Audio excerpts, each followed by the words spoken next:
क्या हाल है दोस्तों। एक बार फिर से स्वागत है आप सभी का वर्चुअल लर्निंग की सीरीज़ में। और मैं ऋषि आज आप सभी के लिए क्लास 12 का ये वीडियो लाया हूँ। और आज के इस वीडियो में आप लोगों को मैं बताऊँगा मैन्युफैक्चरिंग जर्नल वाउचर के बारे में। और इससे पहले कि हम लोग शुरू करें, आप लोगों को मैं बता दूं कि अगर आप लोगों को जो ट्रांजैक्शन मैं कराता हूं या जो ट्रांजैक्शन आप वीडियो में देखते हैं, और अगर आपको इसकी फ़ाइल चाहिए तो आप लोग मुझे मेरी मेल आईडी जो आप देख रहे हैं सामने, उस पर एक रिक्वेस्ट मेल सेंड कर सकते हैं और ये ट्रांजैक्शंस की एक फ़ाइल मैं आप लोगों को सेंड कर दूंगा। आप मुझे मेल सेंड कर सकते हैं। मैन्युफैक्चरिंग जर्नल की आज जो ट्यूटोरियल है, इसमें सबसे पहले मैं आप लोगों को बता दूं हम क्या क्या सीखने वाले हैं। तो आज का जो ये क्लास होगा, इसके अंदर क्योंकि कहीं ना कहीं ये सारा काम इन्वेंट्री से रिलेटेड ही है, तो इन्वेंट्री इन्फो हमें देखना है, इन्वेंट्री वाउचर्स के अंदर का काम है। और आज मैं आप लोगों को मैन्युफैक्चरिंग जर्नल का यूज़ करके, मतलब ये दो वीडियो होंगे, तो इन दोनों वीडियो को मैं आपको बताऊंगा मैन्युफैक्चरिंग जर्नल का यूज़ करके, और ये क्या होता है, इसकी ज़रूरत क्यों होती है, बिल ऑफ मटेरियल क्या होता है, और वो एंट्रियां करके देखेंगे जो जिनकी मदद से मैन्युफैक्चरिंग जर्नल समझ में आ जाएगा। मैन्युफैक्चरिंग जर्नल वाउचर क्या होता है, एक बार मैं मोटे तौर पर आपको थोड़ा सा बता दूं कि मैन्युफैक्चरिंग जर्नल वाउचर क्या है या क्यों है या किस लिए हम इसे यूज़ करते हैं। असल में क्या होता है, जैसे कि मान लीजिए आप कोई सामान बेचते हैं, तो बेचने के लिए आपके पास उसका स्टॉक होना चाहिए। और टैली के अंदर किसी भी आइटम का स्टॉक तभी दिखाता है जब आपने वो स्टॉक आइटम बना रखा हो और उसका ओपनिंग बैलेंस डाल रखा हो। और अगर ओपनिंग बैलेंस नहीं डाल रखा है तो हो सकता है उससे रिलेटेड 2-4 परचेज की एंट्रियां कर रखी हो आपने, तभी वो माल आपके हाथ में होगा और तभी वो माल आप बेच सकते हैं। पर अगर मान लीजिए कोई ऐसी कंपनी है आपकी जिसमें माल खरीद कर नहीं आता है, बल्कि माल खरीद कर कुछ और आता है और उसको कंपनी में बनाया जाता है, और जो माल बेचते हैं वो कुछ और होता है। जैसे कि मान लीजिए कुछ कागज या कोई भी, मान लीजिए प्लास्टिक आता है और प्लास्टिक से आप कोई खिलौना बनाते हैं, तो कंपनी में जो खरीदा जा रहा है वो है प्लास्टिक, जो स्टॉक आता है वो होता है प्लास्टिक, पर जो बेचना होता है, जो आइटम दिखाना होता है, वो होते हैं टॉयज। तो ये चीज कि भाई अब टॉयज का स्टॉक आइटम कहाँ से लाया जाए, दिखाने के लिए अगर मैं बेच रहा हूं तो मेरे पास वो स्टॉक होना भी चाहिए। तो ऐसे में कि भाई आपके कंपनी में आ रहा है एक तरह का स्टॉक और उसको कन्वर्ट करना है दूसरे तरह के स्टॉक में, तो हम मैन्युफैक्चरिंग जर्नल वाउचर का यूज करते हैं। और इसको करने के लिए आज जो ट्रांजैक्शन हम देखने वाले हैं, ट्रांजैक्शन में 2 अप्रैल तक के सारे ट्रांजैक्शन हम करेंगे। और सबसे पहला इसको खोलते ही देखिए यहाँ पर क्या कहा गया है। First of all in inventory vouchers ये कुछ कह रहा है। और जो चीज हमें यस करनी है वो ये कि एक कॉस्ट ट्रैकिंग का ऑप्शन आता है, जो अगर आप लोगों को ध्यान हो तो मैं बताऊं तो कॉस्ट ट्रैकिंग का जो ये ऑप्शन होता है, इसको कैसे चालू करते हैं, ये यहाँ देखिए F11 करना है और इन्वेंट्री फीचर्स में उसने हमें बोला है कि कॉस्ट ट्रैकिंग का ये ऑप्शन चालू करना है। कॉस्ट ट्रैकिंग का ऑप्शन ये यहाँ होता है सबसे लास्ट में नीचे की तरफ से आप देखिए, तो ये ऑप्शन हमें चालू करना है। और इसका यूज कहाँ पड़ेगा, ये जब आएगा तो मैं आप लोगों को बता दूंगा।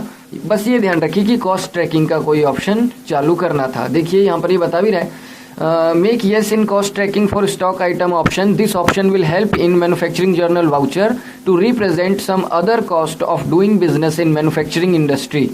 ये खास तरह की कुछ कॉस्ट को रिप्रेजेंट करने के लिए यूज किया जाएगा। देन इसके बाद ये हमें कह रहा है कि 2 स्टॉक आइटम आपको क्रिएट करने हैं, जिसमें नाम है फिनिश गुड्स और रॉ मटेरियल। ये 2 स्टॉक ग्रुप आपको क्रिएट करने हैं। तो हम आएंगे इन्वेंट्री इन्फो में और क्रिएट करेंगे स्टॉक ग्रुप। पहले आपको बनाना है रॉ मटेरियल के लिए, तो वो हमने दिया इसमें, और अंडर प्राइमरी में ही रखेंगे और इसे आप यस कर देंगे। इसके बाद जो दूसरा ग्रुप बनाने के लिए बोला है वो है फिनिश गुड्स का,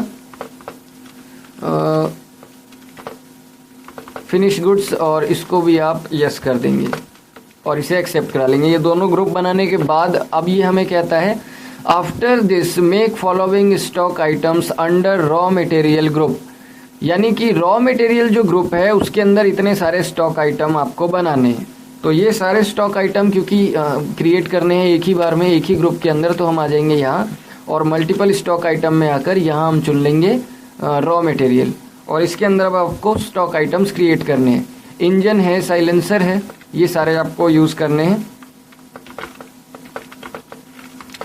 और इंजन को अपने रॉ मटेरियल में ही देना है। इसको आप यूनिट क्रिएट करिए, पीसीज में बोला गया है तो पीसीज यूज़ करेंगे। ओपनिंग बैलेंस कुछ नहीं है। फिर आपको साइलेंसर क्रिएट कर लेना है, इसे आप पीसीज चुनेंगे, ओपनिंग बैलेंस कुछ नहीं है। फिर गियर बॉक्स है तो गियर बॉक्स आप यूज़ करेंगे, गियर बॉक्स इसे भी आप पीसीज में डालेंगे। और इसके बाद लेदर सीट, मेटल बॉडी और टायर्स, तो ये तीनों आइटम आपको क्रिएट करने हैं। लेदर सीट पीसीज में, मेटल बॉडी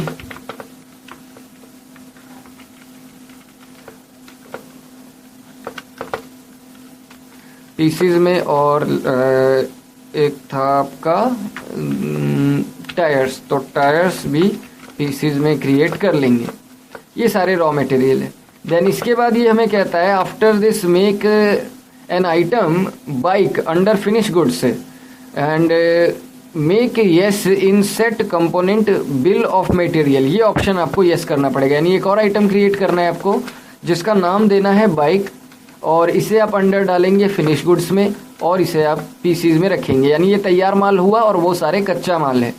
और इसके अंदर एक ऑप्शन ये हमें कह रहा है येस करने के लिए, कम बिल ऑफ मटेरियल वाला ये ऑप्शन येस करने के लिए हमें कह रहा है।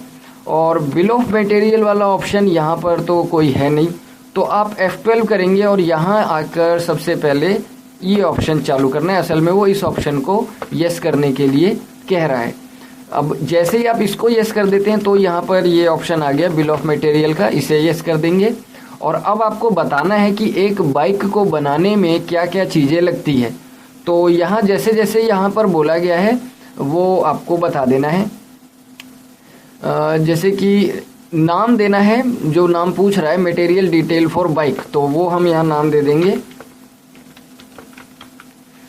Details for bike. यानी एक बाइक को बनाने के लिए जो जो मटेरियल लगते हैं, और एक बार में एक बाइक बनती है तो यूनिट ऑफ मेजर 1 चुनेंगे, क्योंकि यहाँ पर देखिए वही बोला गया है in unit of measure enter quantity 1। और ये चीज़ें जैसे जैसे एक बाइक में लगती है वो सारी बतानी है। टायर 2 लगते हैं, बाकी सारी चीज़ें 1 लगती है, तो ये सारी चीज़ें आपको यूज़ करना है। जैसे इंजन 1 बताया, गियर बॉक्स 1 बताया, leather seat 1, metal body 1, silencer 1, और टायर क्योंकि 2 होते हैं किसी भी बाइक में तो 2 लगा दिए। ये आपको बताना ज़रूरी है कि भाई किसी आइटम को बनाने के लिए अगर हम कंपनी में प्रोड्यूस करते हैं तो भाई इस तरह के स्टॉक आइटम को चेंज करके इसमें कन्वर्ट करना है, इसलिए मैंने ये चीज़ कर दिया। और कुछ ये अभी येस करने को नहीं कहता। और अब आपके ट्रांजैक्शन यहाँ से शुरू हो जाते हैं, तो इसको आप एक्सेप्ट करा लेंगे, ये आपका स्टॉक आइटम बन गया। अब यहाँ से बाहर आइए और सीधे हम गेटवे ऑफ टैली पे आ जाते हैं और अपना काम है 1 अप्रैल की एंट्री है जिसमें कुमार ने बिजनेस शुरू किया है। 10 लाख का कैश, 5 लाख रुपए बैंक में और 3 लाख की बिल्डिंग और 5 लाख की जी हाँ 5 लाख की मशीनरी। तो ये सारी चीज़ें हमें मिल रही है, पैसे भी मिल रहे हैं और भी दूसरी चीज़ें मिल रही है। तो वाउचर खोलेंगे और यहाँ पर आप F6 करके क्रेडिट करना है कैपिटल अकाउंट को, तो हमें उसका लेजर क्रिएट करना पड़ेगा जिसका नाम हमें बोला गया है, नाम है कुमार। तो कुमार हम यहाँ पर डालेंगे और कुमार का जो आएगा ये कैपिटल अकाउंट के अंदर में आएगा, इसे एक्सेप्ट करा लेंगे। टोटल ये कितने रुपए लगा रहा है, तो 10 लाख, 5 लाख, 3 लाख, 5 लाख, यानी कि 23 लाख रुपए ये टोटल लगा रहा है, तो वो आप यहाँ पर दे देंगे। और फिर डेबिट में मैंने किया पहले तो कैश आपका लग रहा है 10 लाख का, तो 10 लाख आप इसमें डाल देंगे। उसके बाद डेबिट करना है आपका बैंक का लेजर आप क्रिएट कर लेंगे, क्योंकि बैंक का लेजर यहाँ नहीं है इस वजह से हमने क्रिएट कर लिया और एक्सेप्ट करा लेंगे। बैंक में जो है 5 लाख रुपए दिए हैं, मतलब पहले से डालकर बिजनेस शुरू किया गया है। और फिर बिल्डिंग है जो वो हम इसमें बना लेते हैं, बिल्डिंग का लेजर बनाना पड़ेगा और इसे भी आप फिक्स एसेट्स में डालेंगे, एक्सेप्ट करा लेंगे। बिल्डिंग 3 लाख रुपए की है। और इसके बाद एक जो चीज़ है वो है मशीनरी, 5 लाख रुपए की मशीनें हैं, तो इसका लेजर क्रिएट करना पड़ेगा हमें मशीनरी, और इसे भी फिक्स एसेट्स में डालते हुए मैंने 5 लाख रुपए दे दिए। ये सारी चीज़ें हमने डाल दी। नरेशन देना चाहे तो दे सकते हैं, नहीं तो आप इसे सीधे ही एक्सेप्ट करा लेंगे। इसके बाद जो हमारा दूसरा ट्रांजैक्शन है उसमें कह रहा है कि कुछ स्टॉक आइटम भी वो लेकर आया है अपनी तरफ से। तो ये असल में हमने किसी से खरीदे नहीं है, ये बिजनेस का मालिक ही जो ये स्टॉक आइटम है वो लेकर आया है, बाहर से लाया है, उस वही लाया है। तो असल में ये हुआ एक ओपनिंग बैलेंस का एंट्री, यानी उन आइटमों में जाकर ऑल्टर करना है और ये सारे क्वांटिटी इन रेट के हिसाब से कैपिटल अकाउंट लेकर आया है, ये आपको डालने पड़ेंगे। तो ओपनिंग बैलेंस के तौर पर लेते हुए आइए और यहाँ पर आपको सबसे पहला आइटम खोलना है, उसे ऑल्टर करना है। जैसे बाइक तो है नहीं, सबसे पहले है इंजन, तो इंजन को ओपन करेंगे और इसका ओपनिंग बैलेंस आपको डालना होगा। 150 का है तो 150 का डाल दिया। रेट क्या है तो 15,000 का है तो आप 15,000 डाल देंगे, एक्सेप्ट करा लेंगे। और क्योंकि यहाँ पर बहुत सारे आइटम हैं, ऐसे करने में टाइम लगेगा, तो हम जो है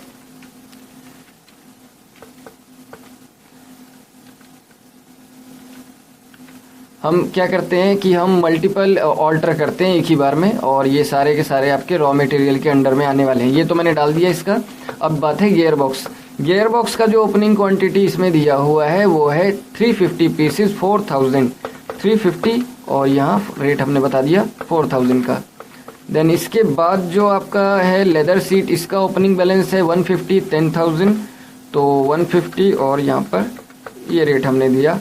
देन इसके बाद जो है मेटल बॉडी 150, एक सेकेंड, ओके लेदर सीट तो है ही नहीं, हाँ लेदर सीट है पर नीचे है, पहले मेटल बॉडी का है।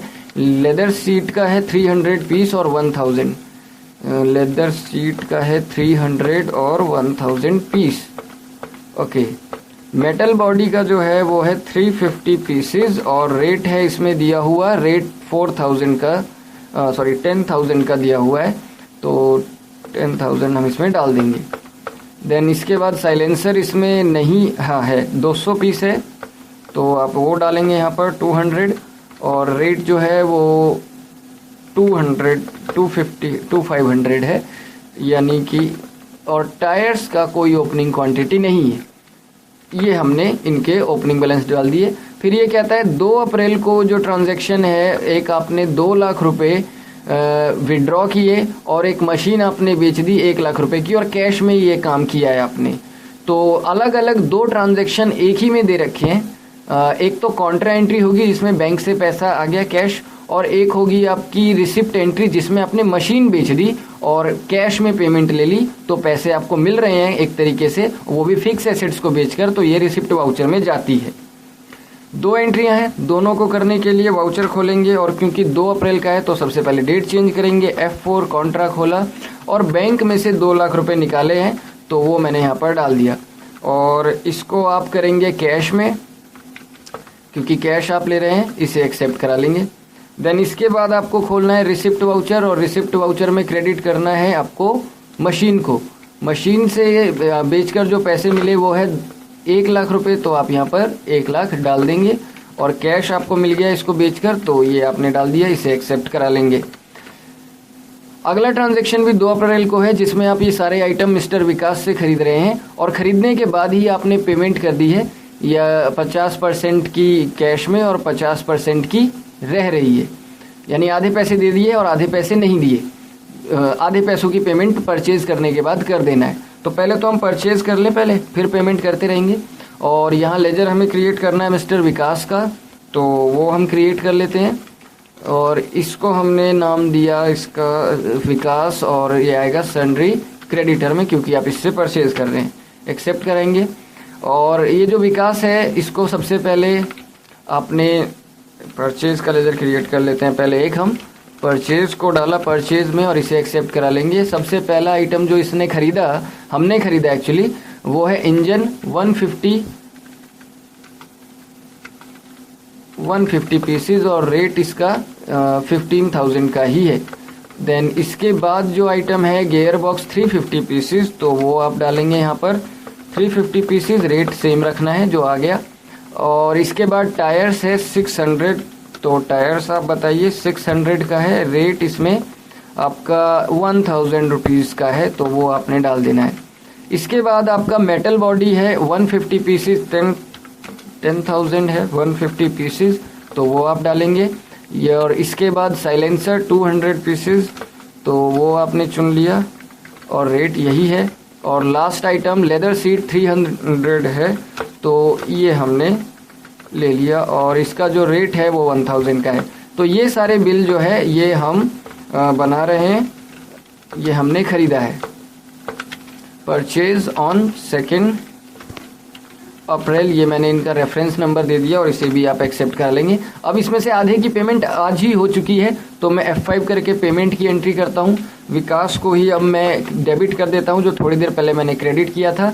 65,50,000 रुपये टोटल बिल है, इसमें से आधा आपको पैसा दे देना है, यानी कि 32 लाख इसको हम डिवाइड करते हैं, देखिए क्या आता है। लगभग 32,75,000 रुपये अभी आपको देने होंगे। कंट्रोल एन करके कैलकुलेटर ओपन कर लेंगे और यहाँ पर देखिए, तो मैंने इसको जब 2 से डिवाइड किया तो आता है 32,75,000 रुपये। तो 32,75,000 रुपये आपको यहाँ पर डालने हैं, क्योंकि आधे की पेमेंट आप अभी कर रहे हैं। अगेंस्ट रेफरेंस में ये बिल ले लेंगे और इसको आपने क्रेडिट कर दिया कैश में, क्योंकि कैश में ही पेमेंट कर रहे हैं, यहाँ लिखा हुआ है। और इसे आप एक्सेप्ट करा लेंगे। कैश आपका नेगेटिव हो गया क्योंकि आपके पास पैसे कम थे और आपने दे दिए ज़्यादा। फिर इसके बाद 2 अप्रैल को एक और ट्रांजैक्शन है, जिसमें ये कह रहा है कि कैपिटल ने कैश 1 करोड़ रुपए का वो भी बैंक अकाउंट में लेकर आया। एक और एंट्री है, यानी 1 करोड़ रुपए का कैश बैंक में उसने अभी जमा कराए हैं अपनी तरफ से। तो यानी कि ये भी एक रिसिप्ट की एंट्री है। क्रेडिट करेंगे कैपिटल अकाउंट को, यानी कि जो हमारा विकास है ना, विकास ने बिजनेस शुरू किया था ना, कुमार, तो कुमार को हमने यहाँ पर 1 करोड़ से क्रेडिट करना है और ये आपका बैंक अकाउंट आप इसमें चुन लेंगे, इसे भी एक्सेप्ट करा लेंगे। तो सिंपल ट्रांजैक्शन था। देन इसके बाद है कि after paying to mister Vikas with 10% discount on purchase invoice transfer all cash of old bank into IDBI bank. कह रहा है कि जो विकास है उसको 10% डिस्काउंट के हिसाब से, जो हमने खरीदा था उस बिल पर 10% के हिसाब से बाकी पैसे दे दीजिए, और उसके बाद जितना भी बैंक में पैसा है बैंक वाले लेजर में, उसको IDBI वाले एक नए बैंक के लेजर में ट्रांसफ़र करना है। ये यहाँ पर कह रहा है। पहले तो मुझे विकास को पेमेंट करनी है, जिसमें से हमारा जो ये टोटल 65,50,000 रुपये का बिल बना था विकास का, उसका 10% डिस्काउंट मिल गया है। और आधी पेमेंट मैं पहले कर चुका था, और आधी पेमेंट यानी 32,75,000 रुपये में से जो बच रहे थे उसमें से इस टोटल का 10% आपको घटाना पड़ेगा। देखिए कैसे होगा ट्रांजैक्शन। मैं पेमेंट कर रहा हूँ फिलहाल, और मैंने यहाँ पर विकास को डेबिट करा, उसको मैं पैसे दे रहा हूँ 32,75,000 ही दे रहा हूँ। पर कहा गया है कि 10% का डिस्काउंट मिला, वो भी उस पर जो जितने का बिल था। तो जो बिल था आपका वो था 65,50,000 रुपये का। तो 65,50,000 रुपये का 10% आप जो है यानी 6,55,000 रुपये आप नहीं दे रहे हैं, इसका आपको डिस्काउंट मिल रहा है। तो यहाँ मैंने इसको डिस्काउंट रिसीव में डाला इनडायरेक्ट इनकम के थ्रू और इसे एक्सेप्ट करा लिया। और 6,55,000 का क्योंकि मुझे डिस्काउंट मिला है वो मैंने यहाँ पे डाल दिया। बाकी पैसे मैंने कैश में से बैंक में से पे कर दिए। तो यहाँ मैंने बैंक का लेजर चुन लिया। अब इतने पैसे 26,20,000 देने के बावजूद 76,80,000 रुपये मेरे बैंक में बच रहे हैं। तो ये पैसा हम अभी ट्रांसफ़र करेंगे IDBI बैंक में। तो क्योंकि ये आपका एक कॉन्ट्रा एंट्री है, क्रेडिट करेंगे बैंक को, और इसका जितना भी पैसा है वो सारा हमें ट्रांसफ़र मारना है एक नए लेजर में जो है IDBI बैंक के नाम से। तो ये मैं क्रिएट करूँगा और इसको मैंने नाम दिया IDBI बैंक। हालांकि ये है बैंक अकाउंट ही, बैंक के अंडर में ही आएगा, पर पुराने बैंक से ये मैंने एक नए बैंक में ट्रांसफ़र कर लिया है। इसे भी एक्सेप्ट करा लेंगे। और इसके बाद जो हमारा अगला ट्रांजैक्शन है ये सीधे 1 मई का है, यानी कि 2 अप्रैल तक के सारे ट्रांजैक्शन ख़त्म। और 1 मई के जो ट्रांजैक्शंस है वो हम अगले वीडियो में देखेंगे। तब तक के लिए अभी जो ट्रांजैक्शन मैंने आप लोगों को दिखाया ये आप लोग एक बार करके देखिए, उन्हें समझ के देखिए कैसे हो रहे हैं। और मिलते हैं अगले ट्रांजैक्शंस के साथ अगले वीडियो में। फ़िलहाल इस वीडियो को देखने के लिए थैंक्स।